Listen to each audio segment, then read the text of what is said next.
Naipit ako sa parehong araw sa loob ng 1,000 taon. Kinabukasan sinabi ni Liruobing kay Wuchen, habang nakangiti mula sa kalayuan, sa wakas, bumalik ka na. Ilang araw ka bang wala mula nang umalis ka sa Hong Kong? Sabihin mo, bakit hindi mo man lang ako tinawagan? Lumapit si Wuchen sa kanya, at sinabi ni Liruobing, ano ginagawa mo? Mas mabuti pa't huwag mong isipin na basta ni. Biglang hinalikan siya ni Wuchen, at sinabi niyang nagulat, inibenen. 3 minuto pagkatapos, inayos ni Liruobing ang kanyang buhok at sinabi, ang kulit mo. Sige na. Walang silbi magalit. Ipaliwanag mo na. Sinabi ni Wuchen, ang sitwasyon sa gilid ni Xiao Dai ay dinala kay Ding Ruilong, kaya't kailangan kong kumuha ng oras upang mag-withdraw mula sa real estate project sa Pengchao. Sinabi ni Liruobing, ang pagkawala ng project na yon sa real estate ay hindi lang pagkawala ng ilang daang milyon. CJ. Dahil kaya mo, palalampasin ko na ngayon. Pinapatawad kita, sinabi ni Wuchen, pinatawad mo ako ng ganun lang. Hindi ko pa nga ipinakita sa iyo ang tunay kong nararamdaman. Habang naguguluhan si Liruobing, umiti si Wuchen na may hawak na isang bouquet ng mga rosas at sinabi, hetong para sa aking mahal na Miss Lee. Sa 1 buwan at 6 na araw na tayo'y magkalayo, hindi ko tinigilan ang pag-iisip sa iyo, sinabi ni Liruobing, hindi ko akalain na magiging ganito kakaromantik, may mga bulaklak pa. Sandali. Hindi ito ang estilo mo. Sabihin mo, baka naman sinusubukan mo akong lokohin muli. Niyakay siya ni Wuchen at sinabi, hahaha, kaya pala ikaw ang Ruobing ko. Napakatalino mo, talagang mahal kita, inilahad ni Wuchen kay Liruobing ang buong sitwasyon tungkol sa 4 na malalaking pamilya na kasangkot sa proyektong Gitnang Silangan. Sinabi ni Liruobing, so, ganun pala ang nangyari. Ngayon, ano na? Sinabi ni Wuchen, kailangan kong alisin ang mga pribadong litrato ng ikatlong asawa ng pamilya Liu at ng prinsesa na hawak ni Ding Ruilong. Ngunit mahirap gawin ito sa kanyang teritoryo. Kailangan natin siyang hikayatin na bumalik sa silangan. Ruobing, magtulungan tayo at mag-stage ng isang eksena para sa kanya. Narito ang plano ko, babalik ako sa silangan, magpa-party, magbubuk ng kwarto kasama ang lasing na babae, at ikaw ang mag-catch sa akin sa aksyon. Kahit na ang mga dating lovers ko ay may malalaking reputasyon, hindi mo ito pinansin. Ngunit ngayong pagkakataon, nakita mo ang aking tunay na kalikasan, iniisip na ang isang tulad ko, mula sa lungsod, ay laging mababa. Tapos magkakaroon tayo ng matinding pagtatalo at maghihiwalay. Pag narinig ni Ding Ruilong ang tungkol dito, tiyak na magiging isang ganid na aso siya, magmamadaling dumating para bawiin ka at magpakita ng kabaitan. Sinabi ni Liruobing, Giaye, kahit na maghiwalay tayo, hindi naman siya susunod sa akin. Baka dapat kong tingnan uli. Sinabi ni Wuchen, love, iniisip mo iyon, pero hindi gagawin ni Ding Ruilong. Iisipin niya na kung wala ako, babalik ka sa kanya. Kaya, Ruobing, dapat mo siyang baliwalain ng buo. Mas marami kang baliwalain siya, mas maghahanap siya ng paraan para makuha ang pansin mo. Mas bibigyan nito ako ng oras para asikasuhin ang mga litrato. Sinabi ni Liruobing, tila hindi ko na kailangang gumawa ng kahit anong intensyonal. CJ. Pumapayag ako dito. Pero kapag tapos na lahat, gusto ko na maglaan ka ng tamang oras para sa akin, sinabi ni Wuchen, habang niyayakap si Liruobing, gagawin ko, kahit hindi mo hilingin. Kahit na hindi tayo nagkita ng 1 buwan, iniisip pa rin kita. 1 araw pagkatapos binangga ni Ding Ruilong ang kanyang mesa at sinabi, ha? Naghiwalay na sila ni Ruobing at ng lalaking yon. Sigurado ka ba? Hahaha. Maganda. Maganda. Sinabi ni Ding Ruilong sa sarili, sa wakas dumating na ang pagkakataon. Liruobing, ikaw pa rin ang akin. Pupunta ako sa silangan at ibabalik kita. Kalahating araw pagkatapos habang pinapanood ni Wuchen mula sa kanyang computer, si Ding Ruilong na may hawak na bouquet ng mga rosas at mga bag ng mamahaling luxury items, ngumiti siya sa kanyang computer at sinabi, Ding Ruilong, ikaw talaga ang pinakagahaman na aso, dumating ka ng mas maaga kaysa inaasahan. Habang nagpapanggap si Wuchen na nagtatype sa computer at hinihak ang hotel registration system ng syudad, sinabi ni Wuchen, kapag tinanggihan siya ni Ruobing, wala na siyang magagawa kundi magbalik sa hotel. Ding Ruilong, tignan natin kung saan ka titira ngayon. Biglang tumigil siya at sinabi, nahanap ko na. Kinabukasan, Lunes, ika-28 ng Agosto, 8:29, sinabi ni Wuchen sa sarili, ang isang ganid na aso ay mananatiling ganid na aso. Kahit na tinanggihan, umaasa pa rin na may ihahain na almusal. Kalimutan na, hindi ko natitignan ang mga biro. Malapit na ang oras. Sistema, simula na. Habang tumutunog ang alarm ng sunog, sinabi ng maintenance boy, barado ang septic tank. Manager, ang tubig mula sa kanal ay papunta sa electrical room. Sinabi ng admin, patayin ang power switch. Putulin ang kuryente sa lahat ng electrical devices. Habang sinabi ng maintenance boy kay Ding Ruilong, pasensya na po sa abala, sir. May aksidente at pinatay ang kuryente. Aayusin namin ito agad. Habang iniwan ni Ding Ruilong ang kanyang laptop, sinabi ni Wu Chen sa sarili, Ding Ruilong, sobra ka ng mayabang. Akala mo ang mga bagay na hawak mo ay pinakaligtas at hindi nakabackup ang mga litrato, pero gusto mo pa ring humanga sa mga tricks na kinuha mo mula sa iba. Habang ina-update ni Wu Chen ang computer ni Ding Ruilong, sinabi ni Wu Chen sa sarili, maganda ito. Kaya ko sinadyang sumulat ng isang bagay para sa system mo.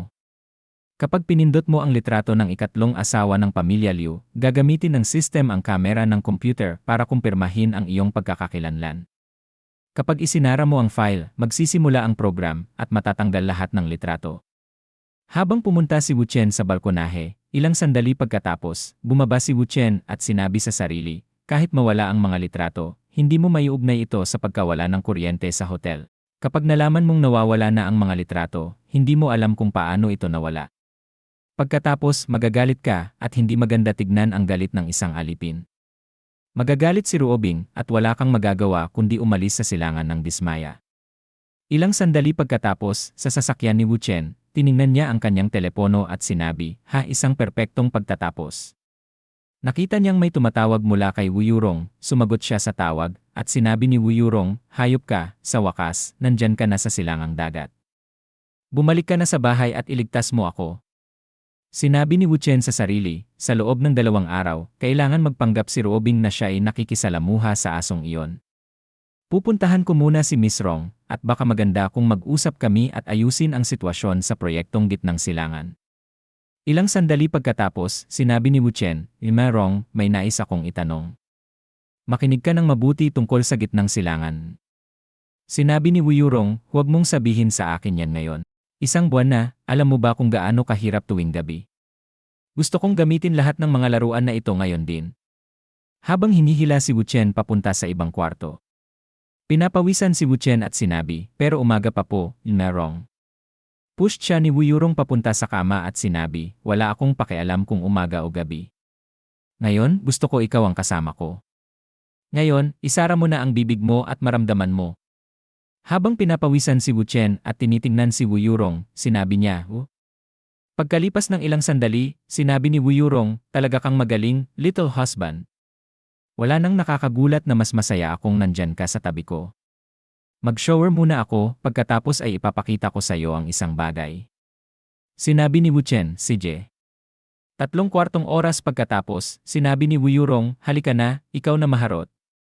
Habang sila'y pumunta sa kabilang kwarto, sinabi ni Wu Yurong, hindi kita nakita ng mahigit 1 buwan.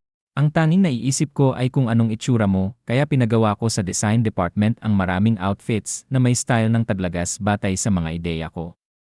Nakakita ka ba ng gusto mong isuot? Habang hinahaplos ni Wu Chen ang mga mamahaling damit na gawa sa China, sinabi ni Wu Chen, anuman ang idinisenyo ni Rong, gusto ko lahat. Bawat set ng damit ay tiyak na maganda. Sinabi ni Wu Yurong, huwag ka nang magsalita ng sobra at subukan mong isuot ito para makita kung paano. Ilang sandali pagkatapos, sinabi ni Wu Chen, paano, Rong? Nagmumura si Wu Yurong, dinilaan ang kanyang daliri at sinabi, little husband, naiisip na kita. Biglang hinila ni Wu Chen siya palapit at sinabi, matagal na akong nandito at hindi pa ako nagsalita tungkol sa negosyo. Pag-usapan natin muna ito. Sinabi ni Wu Yurong, mustard. At siya ay namula at sinabi, sige, go. Ipinaliwanag ni Wu Chen kung paano papasok ang pamilya Wu sa proyekto sa gitnang silangan bilang kapalit ng pamilya Dong. Sinabi ni Wu Yurong, ganun pala. Pero ang pinakamalakas na bahagi ng pamilya ko ay sa aparel. Hindi ako katulad ng pamilya Dong na handang isugal ang kalahating yaman ng pamilya. At karamihan ng aking pera ay ginagamit ko para guluhin si Ding Ruilong. Sinabi ni Wu Chen, Rong, narito ang plano ko. Ang kumpanya ko ay maglulunsad ng ilang mga proyekto kung saan ang Senlan Group ay magiging tanging sponsor sa advertising. Magbibigay ito ng pagkakataon sa Senlan Group na lumago. Bukod pa roon, Merong, maaari kang magtatag ng isang overseas business department at kunin ang pagkakataon na pumasok sa gitnang silangan. Hindi lang petrolyo at royalty, kundi pati na rin isang malawak na labor market. Maaari kang makipagtulungan muli kay Kinying para magtayo ng isang high-end jewelry brand at mag-alok ng mga espesyal na produkto para sa bawat royal family ng bansa.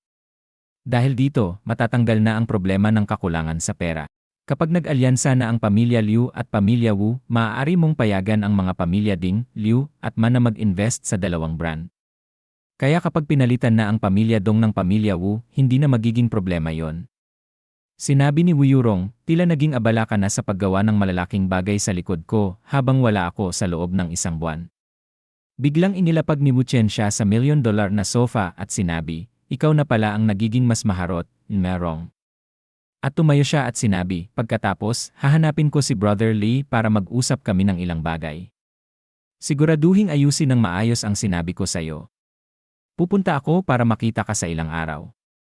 3/4 oras pagkatapos, sinabi ni Wu Chen, Brother Lee, may maliit na pabor akong hihilingin. Tumawa si Li Cheng at sinabi, anong klaseng biro ang ginagawa mo, brother? Kung kaya ko itong ayusin para sa'yo, hindi mo na kailangang magsalita ng higit pa sa kalahating salita. Sinabi ni Wu Chen, Brother Lee, sana maibigay ng sister-in-law ko ang isang slot at makipagtulungan kay Zhuyi ng kumpanya ko para mag-shoot ng pelikula na may 2 female lead. Pero ilagay siya sa isang niche show at gawing lead ng mga bagong tao, medyo nakakahiya ako. Sinabi ni Li Cheng, Brother, parang tinitreat mo siya bilang isang outsider. Dahil tinawag mo si Manning na sister-in-law, hindi siya dapat ituring na outsider sa'yo. Hindi ba't iyon ang dapat gawin ng pamilya, magtanghal para sa'yo? Sinabi ni Wu Chen, Brother Lee, ipinapangako ko na ang show na ito ay hindi makakasama sa karera ng kanyang pag-arte. Sigurado akong magiging hit ito, at ang epekto nito ay makakamtan sa pamamagitan ng topic, word of mouth, at viewership. Itinaas ni Li Cheng ang kamay para huminto at sinabi, ilang beses ko nang sinabi ito kanina. Kung matutulungan kita, okay lang. Wala akong pakialam sa mga ibang restrictions. Kung patuloy ka pang magpakita ng ganito, baka magalit ako. Kinuha ni Wu Chen ang tipot at sinabi, Brother Lee, hindi ako nagpapakipot. Negosyo ay negosyo. Kailangang ayusin pa rin natin ito bilang magkapatid. May oras pa bago ganap na mag-integrate ang Anjia sa Hezong Media. Bago yon, sa tingin ko maaari kang mag-invest ng ilang pondo sa kumpanya ni Xiaodi at gawing may overseas version ang kanyang web series at short videos, sabay-sabay pumasok sa lokal at international markets. Habang ibinubuhos ni Wu Chen ang isang tasa ng tsaa para kay Li Cheng, sinabi ni Li Cheng, siya ba yung batang pumunta sa bahay natin noon? Talaga namang kawili-wili ang kanyang webcomics. Inirekomenda ni Manning sa akin at pinapanood ko pa hanggang ngayon. Brother, parang binibigyan mo ako ng pera ng ganito. Huwag mag-alala. Kahit kailan mong sabihin, susundan ko ang project. Sinabi ni Wu Chen, kaya tumaas na ang halaga ng pera na kailangan upang hulihin si Ding Ruilong. Hindi nakapagtataka kung bakit ka nag-aalala. Sinabi ni Wu Chen, kaya huwag mo nang itago sa akin. Kung may kailangan ka pa, sabihin mo lang. Muling ipinaliwanag ni Wu Chen kay Li Cheng ang sitwasyon tungkol sa Middle East Project. Habang iniangat nila ang kanilang mga tasa ng green tea, sinabi ni Wu Chen, wala nang iba pa, Brother Lee. Siguraduhing maglaan ka ng oras para sa akin. Sinabi ni Li Cheng, walang problema. 3/4 oras pagkatapos, sa Shanghai, sinabi ni Zhuang Xiaodi, Little Yi, tapos na ang training natin ngayon. Magtapos na tayo ng trabaho. Habang tumunog ang kanyang telepono, sinagot niya at sinabi, Little Brother Gu. Ano yun? Sinabi ni Brother Gu, Yima Zhuang, may isang malaking kliyente na dumating sa amin. Hindi maginhawa magbigay ng detalye sa telepono. Dalhin si Zhao Yi sa opisina. Sinabi ni Zhuang Xiaodi, sige, Little Gu. Habang tinitingnan niya si Xiao Yu. Pagkalipas ng ilang sandali, sa opisina ni Guruibo, sinabi niya, Yima Zhuang, ito si Lin Zong. Lin Zong, mas mabuti pang ikaw na mismo ang magsabi kay Yima Zhuang. Sinabi ni Lin Zong, magandang araw, mga ginang. Dati akong may negosyo sa uling, at masasabi kong isang maliit na kayamanang pampamilya ito. Kamakailan lang, naging interesado ako kay Emelzu, mula sa kanyang kagandahan hanggang sa kanyang talino, at mayroon akong matapang na ideya. Handa akong magbigay ng 2 bilyon upang pirmahan ang transferable contract ni Emelzu. Mula ngayon, ako ang magiging career advisor at manager ni Emelzu. Sana hindi i-reject ni Emma Zhuang ang ideyang ito. Sinabi ni Zhuang Xiaodi, "Little brother Gu, ito ba ang malaking negosyo mo?" Habang si Xiaoyi ay nabigla at tahimik.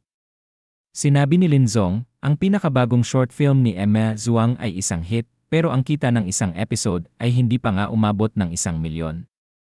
Upang kumita ng 2 bilyon, kahit may tamang timing at lugar, kailangan mo pa ng 3 hanggang 5 taon. Hindi ko na nararamdaman na kailangan mo pang mag-isip tungkol dito. Si Emelzu, dito, isa ka lang sa maraming talento, pero sa akin, ikaw lang ang isa. Mayroon akong mga resources upang tulungan ka. Maniwala ka, magiging mas maganda ang iyong development. Sinabi ni Guruibo, "Pasensya na, Lin Zong. Kailangan kong makipag-usap kay Emma Zhuang sa labas ng sandali." Sinabi ni Lin Zong, Sige. Bumalik kayo agad." At sila ay pumunta sa labas ng kwarto. Sinabi ni Zhuang Xiaodi, "Little brother Gu, hindi ba't dapat nating itanong ito kay Emma Wu?" Binigyan siya ni Guruibo ng thumbs up at sinabi, "Masyado tayong nag-invest sa kanya na may maliit na balik, Emma Zhuang. Hindi pa umaabot ng 1 buwan si Zui sa atin, at wala siyang espesyal na koneksyon sa atin. Ang transfer na ito ay magbibigay sa atin ng purong kita na mahigit 1 bilyon. Sa tingin ko, papayag din si Kim Wu dito. Kung ang kumpanya ay may ganitong kalaking pondo, maaari tayong makahanap ng mga tao na walang karanasan, at madali lang silang ma-develop para umabot sa level ni Zui." Sinabi ni Zhuang Xiaodi sa sarili, "Kikita tayo ng 1.7 bilyon para kay Emma Wu. Sa ganitong paraan, hindi na lang ako magiging isang taong magdudulot sa kanya ng problema." Pagkalipas ng ilang sandali, sa loob, sinabi ni Lin Zong, "May resulta na ba mula sa 2 boss?" Sinabi ni Zhuang Xiaodi, "Sa tingin ko maaari nating." Sinabi ni Xiaoyi, "Si Lin Zong ay nag-aangkin na para sa aking development ito, pero kitang-kita na gusto lang niyang makuha ang katawan ko at suportahan ako. Pero ako ay babae ni Wu Chen." Hindi papayag si Kim Wu sa planong ito. Habang si Zhuang Xiaodi at Guruibo ay nagulat sa likod, pinapawisan, sinabi ni Guruibo sa sarili, "Ha? Si Emma Zhuang, siya pala ang babae ni Emma Wu. Kailan nangyari ito? Bakit hindi ako na-inform?" Sinabi ni Zhuang Xiaodi sa sarili, "Nangyari ba ito? Hindi ko rin alam." Agad na lumabas si Guruibo at sinabi sa sarili, "Kung ganun, hindi na tayo maghuhula. Tatawagan ko na si Kim Wu." Pagkalipas ng ilang sandali, sinabi ni Wu Chen, "Ano? Tinutukoy mo ba kung si Zoe ay babae ko?" Sinabi ni Wu Chen sa sarili, noong nakaraang pagkakataon, kusang nag-sacrifice si Zoe nang siya ay nasa matinding problema. Baka ganun din ito ngayon? At para sa aking pangmatagalang plano, hindi maliit ang papel niyan. Sinabi ni Wu Chen, "Gu, I hold muna ang plano ni Lin Zong. Pag-uusapan natin ito ng mas detalyado kapag dumating ako sa Shanghai bukas."